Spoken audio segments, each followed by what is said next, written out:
Ipinasasauli ng Korte Suprema sa gobyerno ang 60 bilyong pisong pondo ng PhilHealth na ibinalik sa National Treasury.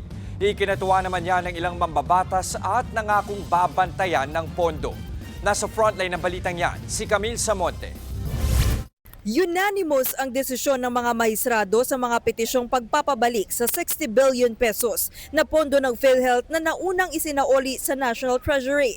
Sa desisyon na inilabas ng SC, idineklara nitong unconstitutional o labag sa konstitusyon ang ginawang paglipat ng pondo. Ipinag-utos din ng Korte Suprema na hindi na dapat isaoli ng PhilHealth ang 29.9 billion pesos na balanse. Ayon sa SC, kailangan ibalik ang pondo sa PhilHealth sa pamamagitan ng 2026 General Appropriations Act. Immediately executory.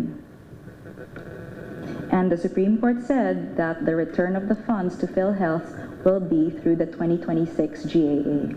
Well, it's not considered moot because, again, the President ordered the return, but we're not sure as to the status. Ang mga petisyon ay inihain ng iba't ibang grupo na tumututol sa pagsasauli ng 90 billion pesos na sobrang pondo ng PhilHealth. Noong isang taon, niremit na ng PhilHealth ang 60 billion pesos sa National Treasury bago pa man lumabas ang temporary restraining order. Si Executive Secretary Ralph Recto na nagsilbing Finance Secretary noong ibinalik ng PhilHealth ang sobrang pondo, nirerespeto ang desisyon ng SC. Susunod daw sila sa utos ng Korte Suprema. Tinatanggap naman ng PhilHealth ang desisyon ng Korte Suprema.